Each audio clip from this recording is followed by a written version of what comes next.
Gavin Newsom tours California area devastated by wildfire damage. A report in June found the governor cut funding for fire prevention while GOP recall election rival Kevin Falconer blasted him for failed ideas. California government. Gavin Newsom on Saturday toured the devastation caused by the Dixie Fire in the northern part of the state. The fire has become the largest single wildfire in the state's history, according to Fox 2 of the Bay Area. "Our hearts ache for this town," Newsom tweeted along with a photo of smoldering rubble that was once the Greenville post office. "Greenville, though this moment may seem insurmountable, we'll be there to help you rebuild." $150 million slashed. The governor, who faces a recall election next month over issues including his handling of the coronavirus, said he planned to overhaul wildfire prevention efforts when he first took office in 2019, but a June report said he misrepresented the scope and success of forest management projects, according to NPR. The Cap Radio and the California newsroom investigation also found the governor cut funding for fire prevention by $150 million. Newsom claimed that 90,000 acres of forest were treated with prescribed burns, forest thinning or other prevention efforts, but only 12,000 acres were actually treated, the state's own data showed, according to Scott Rodd, who broke the story for Cap Radio.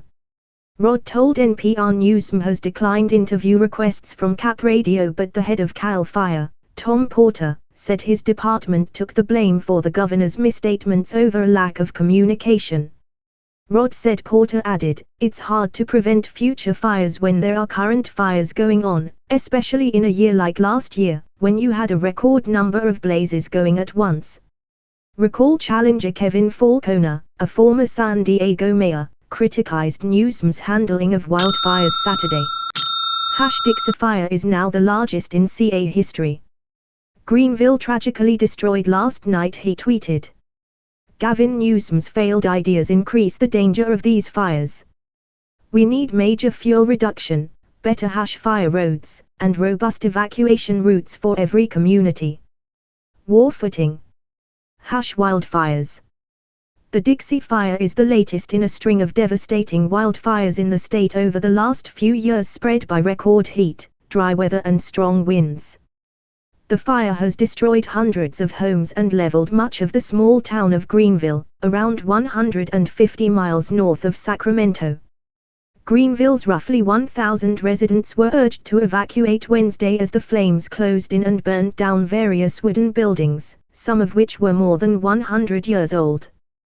The Plumas County Sheriff's Office warned residents Wednesday evening, "If you are still in the Greenville area, you are in imminent danger and you must leave now."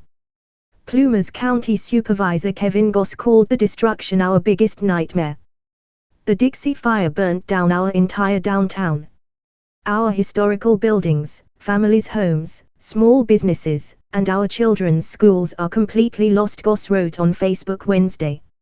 "Every square inch of downtown holds countless memories for each member of our small community and ample amount of history from our ancestors." No injuries or deaths were immediately reported, but the Plumas County Sheriff's Office said Friday evening that it is still working to get in touch with 8 unaccounted-for individuals. Dixie is the largest active fire in California at 446,723 acres and only 35% containment as of Saturday afternoon. More than 5,000 personnel are working to fight the fire. Pacific Gas and Electric said last month that the fire may have started when a tree fell on one of its power lines. There were 17 active wildfires throughout the state on Saturday, according to CAL FIRE. Some scientists blame climate change for the increase in wildfires over the past few decades. A 2016 study in the Proceedings of the National Academy of Sciences found that observed warming and drying have significantly increased fire season fuel aridity, fostering a more favorable fire environment across forested systems.